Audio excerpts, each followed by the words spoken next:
यह मैंने आपको बता दिया कॉलिगेटिव प्रॉपर्टी कौन सी है।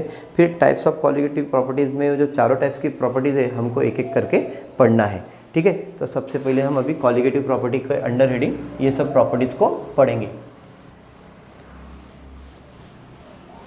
तो यहाँ पे मैं हेडिंग लिखता हूँ कॉलिगेटिव प्रॉपर्टीज़, जो आपको इस चैप्टर में बेसिकली पढ़ना है। Colligative properties,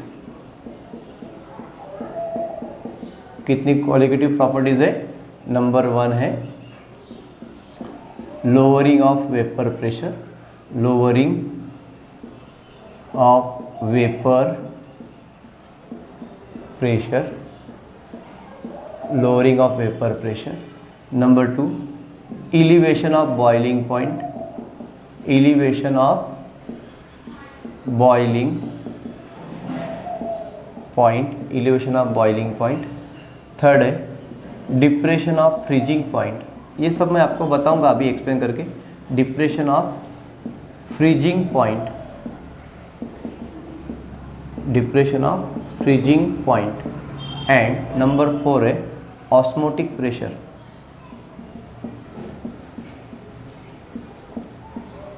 osmotic pressures. तो बेटा देखिए यहाँ पे आपको क्या दिख रहा है, there are 4 types of different colligative properties we have to given. तो सबसे पहले लोअरिंग ऑफ वेपर प्रेशर। बेटा लोअरिंग ऑफ वेपर प्रेशर कब होगा? तो आपको मैं बता दूं, लोअरिंग ऑफ वेपर प्रेशर होने के लिए जो आपको पता है, जो प्योर सॉल्वेंट अगर रहता है तो उसका वेपर प्रेशर जो होता है वो ज़्यादा होता है। अगर आप प्योर सॉल्वेंट लेते हो जिसमें कोई भी सॉलिड पार्टिकल ऐड नहीं है, अगर ऐसा आप अगर सॉल्वेंट लेते हो तो उसका वेपर प्रेशर कभी भी ज़्यादा रहेगा किससे? जिसमें आप सॉलिड पार्टिकल ऐड करते हो ऐसे सॉल्वेंट में। तो आप अगर प्योर सॉल्वेंट लेते हो किसी भी इसका, तो उसका वेपर प्रेशर कभी भी हाई रहेगा। अगर आप उसमें सॉलिड पार्टिकल ऐड करते हो तो क्या हो जाएगा? देखिए मैं आपको बताता हूँ। इनके आप यहाँ पे देखिए, मान लीजिए यहाँ पे प्योर सॉल्वेंट आपने लिया था एक कंटेनर में। तो यह प्योर सॉल्वेंट अगर आपने एक कंटेनर में लिया है तो इसके जो सरफेस पे पूरे जो मॉलिक्यूल्स रहेंगे वो पूरे उसी सॉल्वेंट के रहेंगे। Is it clear? यहाँ पे जो सरफेस बना हुआ है इस सॉल्वेंट का, उसमें जो मॉलिक्यूल्स है पूरे इसके हैं, बराबर है, सॉल्वेंट के हैं। तो जैसे जैसे ये वेपराइज होंगे यहाँ पे क्या बन जाएगा? वेपर प्रेशर बन जाएगा, बराबर है। तो जैसे ही ये वेपराइज होंगे यहाँ पे वेपर प्रेशर बनेगा, और ये सभी मॉलिक्यूल्स का वेपर प्रेशर कैसे रहेगा? Exactly same. तो यहाँ पे आप बोल सकते हो कि जो प्योर सॉल्वेंट रहेगा, क्योंकि ये वोलेटाइल अगर सॉल्वेंट है या फिर उड़ सकता है, तो यहाँ पे जो वेपर प्रेशर है सॉल्वेंट का ये क्या रहेगा? ज़्यादा रहेगा। अगर आप इसमें सॉलिड पार्टिकल ऐड करते हो, when we add a solid particle in that, ये सॉल्वेंट था और आपने अगर सॉलिड पार्टिकल को ऐड किया है तो क्या हो जाएगा? कुछ सॉलिड पार्टिकल आ जाएंगे। अगर वो solid particle non volatile nature के है, यानी वो उड़ नहीं सकते, तो देखो सरफेस पे अभी सॉल्वेंट के मॉलिक्यूल कम हो गए, तो अभी वो जहाँ से निकलेंगे वहाँ पे लोअरिंग ऑफ वेपर प्रेशर हो जाएगा। यानी सॉलिड पार्टिकल ऐड करने से सॉल्वेंट का जो वेपर प्रेशर है वो हम कम कर सकते हैं। तो by addition of certain amount of solid particle in that solvent we have to lowering of vapour pressure, यानी आप लोअरिंग ऑफ वेपर प्रेशर कर सकते हो। तो सबसे पहले वेपर प्रेशर ऑफ लोअरिंग, ठीक है। तो लोअरिंग ऑफ वेपर प्रेशर कह सकते हैं the difference between vapour pressure of pure solvent P1 not and the solution P is called as lowering of vapour pressure. तो देखो what is mean by lowering of vapour pressure? Delta P, lowering of vapour pressure delta P is equal to क्या हो जाएगा? P1 not minus P। अब ये P1 not क्या है? ये है vapour pressure of pure solvent minus ये क्या है? वेपर प्रेशर ऑफ क्या है? सॉल्यूशन। समझ रहे हो क्या? Vapour pressure of pure solvent and vapour pressure of solution. तो ये है vapour pressure of pure solvent. Vapour कभी वो ज़्यादा रहेगा, vapour pressure of pure solvent कभी भी ज़्यादा रहता है। तो vapour pressure of pure solvent is always more than the vapour pressure of solution. P क्या है? ये P1 नॉट था, बराबर है। तो P1 not is a vapour pressure of pure solvent and P is a vapour pressure of solution. तो vapour pressure of solution, vapour pressure of solution. Is it clear? समझा आपको? तो इस तरीके से आप लोअरिंग ऑफ वेपर प्रेशर निकालोगे, जिसको आप डेल्टा पी से दिखा सकते हो। तो lowering of vapour pressure is nothing but P1 not minus P. उसके बाद हम देखेंगे Raoult's law for partial vapour pressure. तो Raoult's law for partial vapour pressure हम कैसे देते हैं, P is equal to P1 naught x1, P is equal to P1 naught P into P1 naught x1, P1 naught x1 plus क्या आएगा, P1 naught x1 plus P2 naught x2। तो ये क्या है, रॉल्ट्स लॉ। ये आपको याद रखना है, रॉल्ट्स RAULT रॉल्ट्स लॉ। इसमें P1 naught x1 plus P2 naught x2 दिया हुआ है आपको। P is equal to P1 naught x1 plus P2 naught x1।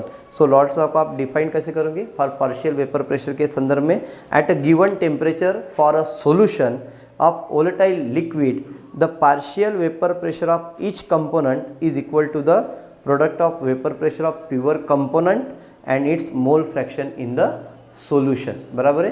तो यहाँ पे ये क्या है, x1 and x2 mole fraction है, और P1 एंड P2 क्या है, वेपर प्रेशर है उनका वाला। तो ठीक है, इन दोनों का क्या है, सम होता है, that is nothing but vapour pressure of solution, that is nothing but Raoult's law. तो P is equal to P1 naught x1 plus P2 naught x2 is nothing but our Raoult's law which have to given in your text book. उसके बाद आपको दिया है Raoult's law for solution containing non volatile solute. तो non volatile solute के लिए the vapour pressure of solution containing non volatile solute is directly proportional to the mole fraction of the solvent, यानी solvent के mole fraction पे depend करेगा। आपको solvent का mole fraction कैसे लिखते हैं, आपको पता है सॉल्वेंट का मोल फ्रैक्शन कैसे लिखते हैं, N1 is equal to N1 plus N2।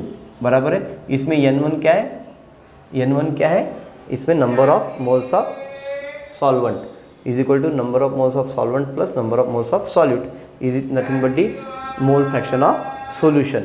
ठीक है, तो mole fraction of solvent, mole fraction of solvent इस प्रकार से लिखते हैं N1 upon N1 plus N2। ठीक है, तो इस प्रकार से आपको relative lowering of vapour pressure किसका, कंटेनिंग नॉन वोलेटाइल सॉलिड का मिल जाएगा। उसके बाद है एक्सप्रेशन क्या है, non volatile solid to the vapour pressure of pure solvent is called relative lowering of vapour pressure. तो relative lowering of vapour pressure कैसे मिलाएंगे आप, relative lowering of vapour pressure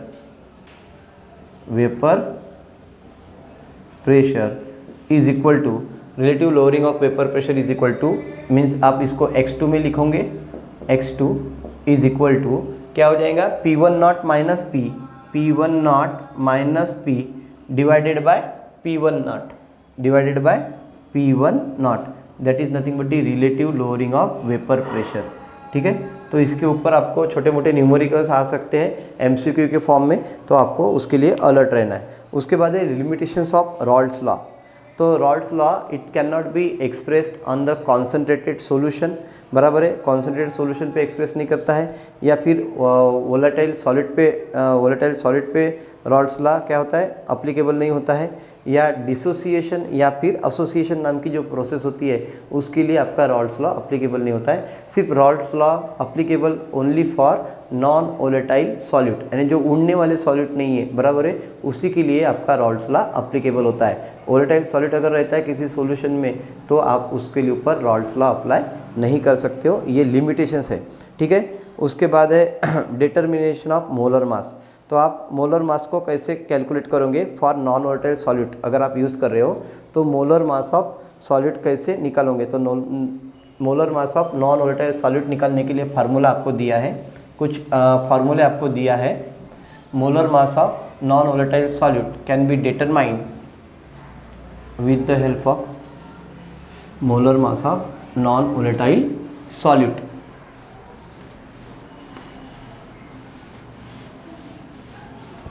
molar mass of non volatile solute, molar mass of non volatile solute is given as P1 not P1 not minus P divided by P1 not is equal to, क्योंकि आपने इसे relative lowering of vapour pressure के concept में पढ़ रहे हो, तो P1 not minus P upon P1 not is equal to W2 into M1 divided by W1 into M2. This is the expression for obtaining the molar mass of non volatile solute. ठीक है, तो ये एक expression है जो आपको मिलता है relative lowering of vapour pressure के टर्म में. क्या होता है, W2 into M1 divided by W1 into M2. यहाँ पे W1 W2 M1 M2 आपको पता है, ये आपने mass of weight of solute लिया है, ये क्या लिया है आपने, मास. ठीक है, तो मास ऑफ सॉल्वेंट, तो उसके बाद ये वेट ऑफ सॉल्यूट, तो यहाँ पे मास ऑफ सॉल्वेंट. ठीक है, सॉल्व जो भी दिया है, तो आपको W2 into M1 into divided by W1 into M2, ये आपके पास relative lowering of vapour pressure के लिए एक्सप्रेशन दिया हुआ है. तो इसका आप यूज़ कर सकते हो. इससे आप क्या कर सकते हो, इसमें आप M2 कैलकुलेट कर सकते हो. तो आपको M2 कैलकुलेट करना है तो M2 को उधर लेके जाना पड़ेगा, बाकी सबको आप इधर ला सकते हो. तो कैसे करोगे आप, M2 को अगर आपको कैलकुलेट करना है तो क्या हो जाएगा, P1 नॉट माइनस P बराबर है P1 not minus P is equal to क्या हो जाएगा, M2 उधर चला जाएगा, बाकी सब इधर, तो M2 इज इक्वल टू हो जाएगा, अगर M2 उधर चला गया आपका तो M2 is equal to W2 into M1 upon W1. Is it clear. तो यहाँ पे आपको इस प्रकार का एक एक्सप्रेशन मिल जाएगा. तो आप इजीली यहाँ पे क्या कर सकते हो, molar mass of non volatile solute निकाल सकते हो. तो molar mass of non volatile solute आपको निकालना है, तो आप M2 is equal to W2 into M1 upon W1 निकाल सकते हो. Is it clear. तो यहाँ पे आपका एक एक्सप्रेशन खत्म हो जाता है. उसके बाद है बॉइलिंग पॉइंट इलिवेशन के लिए, आप इसको इबिलोस्कोपी भी बोलते हो. तो आपको boiling point elevation, boiling point of elevation यानी बॉइलिंग पॉइंट को बढ़ाना. तो आप बॉइलिंग पॉइंट को कैसे बढ़ाते हो, देखिए मैं आपको बताता हूँ. बॉइलिंग पॉइंट ऑफ एलिवेशन का मतलब है, जैसे आपको पता है वाटर का जो बॉइलिंग पॉइंट है वो बेटा 100 डिग्री सेल्सियस है, बराबर है. आप 100 डिग्री पे जब टेम्परेचर प्रोवाइड कर रहे हो 100 डिग्री सेल्सियस, तभी जाके वाटर बॉयल हो रहा है. पर अगर मेरे को बॉइलिंग पॉइंट बढ़ाना है तो मैं क्या कर दूंगा, उसमें नॉन वोलेटाइल सॉलिड को ऐड कर दूंगा. नॉन वोलेटाइल सॉलिड ऐड करने से अल्टीमेटली जो boiling point of water 100 degree था वो 100 डिग्री न रहते हुए थोड़ा और बढ़ जाएगा. यानी वंस 105 डिग्री पे बॉयल होना चालू हो जाएगा या 103 डिग्री पे वाटर बॉयल होना चालू हो जाएगा, यानी वो सोल्यूशन रहेगा. That is nothing but the elevation of boiling point. तो आप बॉइलिंग पॉइंट को कैसे बढ़ाते हो, by adding a non volatile solid in it. ठीक है, तो आप इलिवेशन ऑफ बॉइलिंग पॉइंट लिखोगे, इलिवेशन ऑफ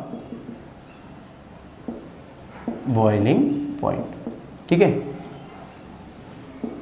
तो जैसे इलिवेशन ऑफ बॉइलिंग पॉइंट करते हो वैसे आप डिप्रेशन ऑफ फ्रीजिंग पॉइंट भी कर सकते हो. जैसे आपने समर में आइसक्रीम वगैरह खाई होंगी, तो आपको पता है जो आप आइसक्रीम खाते हो तो शुरुआत में सॉल्टी नेचर की लगती है, बराबर है, और बाद में मीठी लगती है. तो शुरुआत में जो सॉल्टी नेचर जो आता है वो क्यों आता है, क्योंकि जब आइसक्रीम बनाते हैं तो क्या करते हैं, आइसक्रीम को बनाने के लिए आपको पता है कि फ्रीजिंग पॉइंट चाहिए, आइसक्रीम यानी जमना चाहिए, बराबर है. तो एक टेम्परेचर होता है 0 डिग्री. 0 डिग्री के नीचे कोई भी चीज़ यानी जो सॉलिड जिसमें लिक्विड है यानी वाटर वगैरह है वो क्या होती है, फ्रीज हो जाती है, बराबर है. पर अगर मेरे को उसको पूरे दिन भर तक उसी कंडीशन में रखना है, फ्रीजिंग कंडीशन में बाहर घुमाते हुए, तो मेरे को क्या करना पड़ेगा, फ्रीजिंग पॉइंट डिप्रेशन करना पड़ेगा, यानी डिप्रेशन ऑफ फ्रीजिंग पॉइंट करना पड़ेगा. तो ऐसे कंडीशन में क्या करते हैं, उसमें सोडियम क्लोराइड डालते हैं, यानी नमक डाल देते हैं.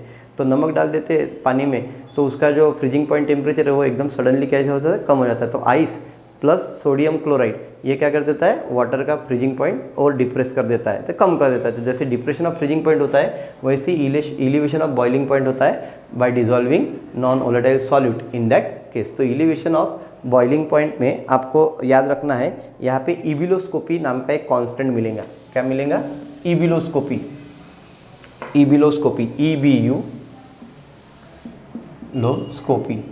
ठीक है, तो ये इबिलोस्कोपी जो है, ये जो इबिलोस्कोपी कांस्टेंट है, इबिलोस्कोपी जो कांस्टेंट है, ये कांस्टेंट आपको यहाँ पे मिलेगा जो इलिवेशन ऑफ बॉइलिंग पॉइंट में आएगा, उसके ऊपर क्वेश्चन पूछते हैं. तो इबिलोस्कोपी किसको बोलते हैं, इलिवेशन ऑफ बॉइलिंग पॉइंट में आने वाले कांस्टेंट को बोलते हैं. तो वो क्या रहेगा, डेल्टा TB कैसे मिलेगा वो, delta T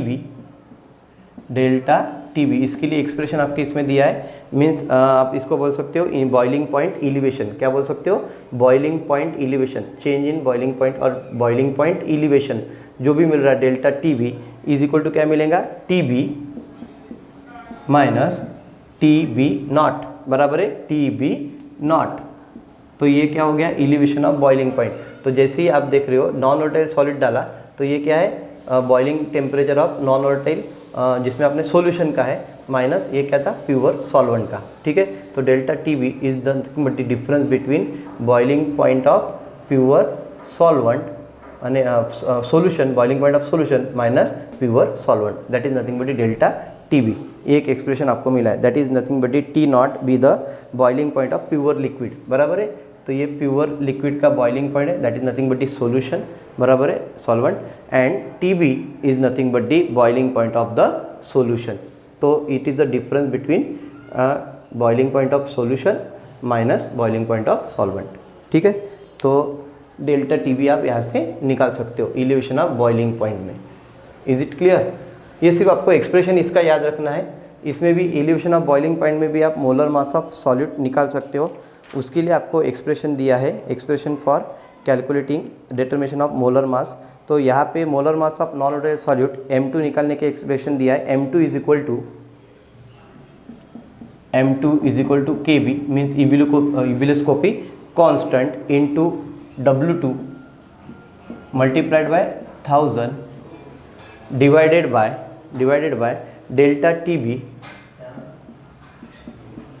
evolution of boiling point minus क्या दिया है, सॉरी इनटू W1। तो एक एक्सप्रेशन दिया है, इसमें आप मोलर मास ऑफ सॉलिड निकाल सकते हो by elevation of boiling point से। तो M2 is equal to KB into W2 into 1000 divided by delta TB into W1।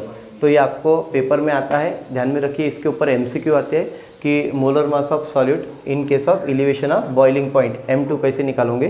तो determination of molar mass of non volatile solute in elevation of boiling point can be calculated with the help of this formula. ठीक है, तो इसमें KB क्या है, इबिलोस्कोपी constant. ठीक है, और डेल्टा TB क्या है, एलिवेशन ऑफ बॉइलिंग पॉइंट। ठीक है, नेक्स्ट इसमें हम देखेंगे अभी डिप्रेशन इन फ्रीजिंग पॉइंट।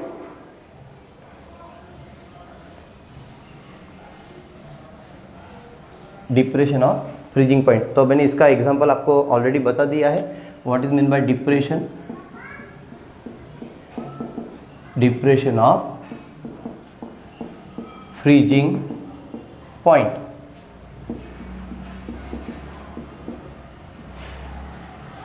आप फ्रीजिंग पॉइंट को कैसे डिप्रेस करोगे। तो बेटा फ्रीजिंग पॉइंट को डिप्रेस करना है, किसी भी सॉल्वेंट के फ्रीजिंग पॉइंट को अगर डिप्रेस करना है तो आपको क्या करना पड़ेगा, उसमें नॉन वोलेटाइल सॉलिड को ऐड करना पड़ेगा। तो because of the presence of non volatile solid depression of freezing point क्या होता है, एक्सप्रेस होता है। तो कैसे करोगे आप, आइसक्रीम के लिए मैंने आपको बताया था, आप उसमें क्या करते हो, आइस में सोडियम क्लोराइड डालते हो। तो आइस का फ्रीजिंग पॉइंट कितना था, 0 डिग्री सेल्सियस। पर जैसे आप उसमें सोडियम क्लोराइड डालते हो उसका फ्रीजिंग पॉइंट टेम्परेचर कम हो जाता है, 0 डिग्री से वो सडनली ड्रॉप होकर कितना हो जाता है, 0 डिग्री सेल्सियस से सडनली ड्रॉप हो जाता है -23 डिग्री सेल्सियस।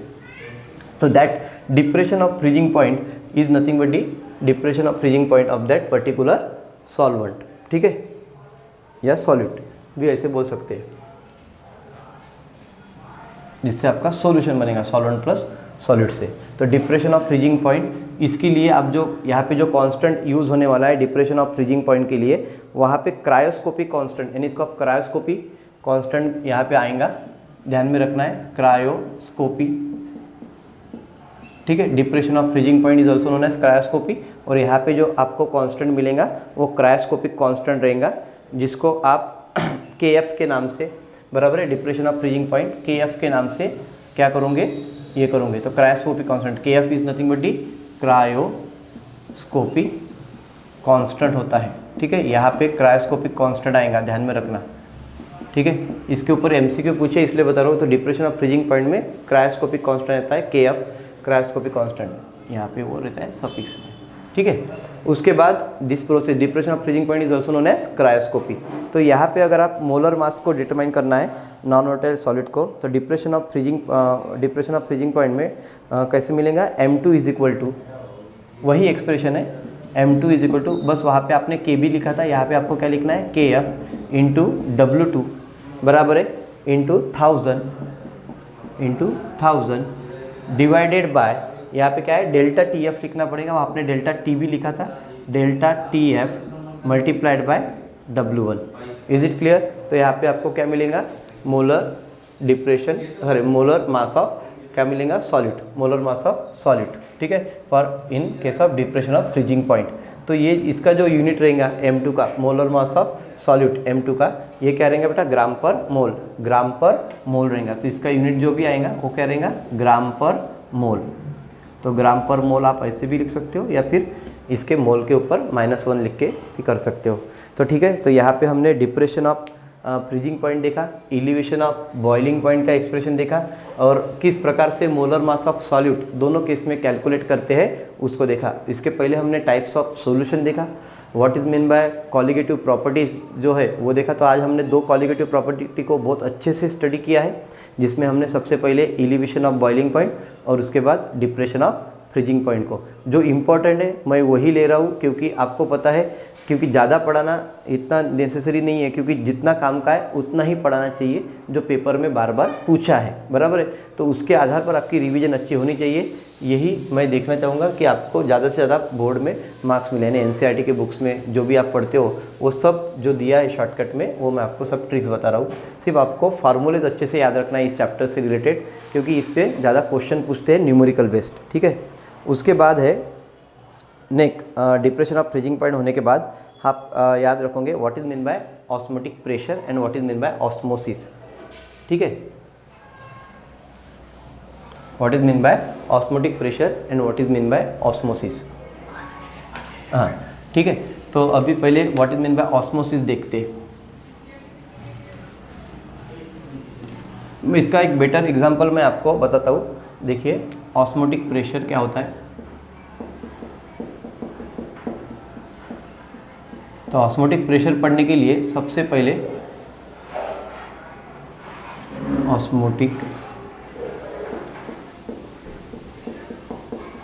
ऑस्मोटिक प्रेशर पढ़ने के लिए सबसे पहले प्रोसेस ऑफ ऑस्मोसिस पढ़ना पड़ेगा। What is mean by process of osmosis, ठीक है। क्या होता है प्रोसेस ऑफ ऑस्मोसिस? आपको पता है आपकी मम्मी जब धूप काला चालू होता है तो अचार करती है, बराबर है। अचार यानी मैंगो अचार करती है। तो उसके लिए क्या करती है, मैंगो की जो भी ये कैरीज होती है उसको पहले काट के उसको नमक के पानी में सुखाने के लिए रख देती है। तो नमक के पानी में उसको मिला के उसको बाहर निकाल के सुखाने के लिए रख देती है। तो जब ऐसा करती है मम्मी तो क्या होता है, जब आप उसमें कैरी डालते हो तो वो उसका आकार बड़ा रहता है, बराबर है। पर जब वो पानी नमक के पानी में घुलती है तो उसको घुलाने के बाद जब उसको बाहर निकाला जाता है तो आप देखते हो वो सिकुड़ जाती है। तो सिकुड़ जाने से क्या होता है, उसमें का जितना भी लिक्विड है कैरी का वो सब बाहर आ जाता है, वो सॉल्वेंट में चला जाता है, नमक के पानी में चला जाता है, सॉल्यूशन में। तो ऐसा क्यों होता है? क्योंकि बाहर का कॉन्सेंट्रेशन बेटा ज़्यादा होता है सॉल्यूशन का, और अंदर के सॉल्यूशन का कॉन्सेंट्रेशन कम होता है। तो कम कॉन्सेंट्रेशन से ज़्यादा कॉन्सेंट्रेशन की तरफ क्या होता है, सॉल्वेंट जब फ्लो होता है तो हम उसको क्या बोलेंगे, osmosis, process of osmosis. That is nothing but the osmosis when the concentration, lower concentration of solution flows toward higher concentration of solution, then that process is known as a osmosis। तो osmotic pressure ये जो है ये हम अच्छे से पढ़ेंगे, detail में पढ़ेंगे। उसके लिए हम कल पढ़ेंगे what is mean bye osmotic pressure. उसके बाद हम वेंटअप फैक्टर्स को भी कल पढ़ेंगे, वेंटअप फैक्टर कैसे उसको डिटरमाइन किया जाता है वगैरह वगैरह, ठीक है। उसके बाद कुछ लॉज है, वेंटअप चार्ल्स लॉ, वेंटअप बॉयल्स लॉ, इसको भी हम कल के इसमें पढ़ेंगे, ठीक है। तो यहाँ पे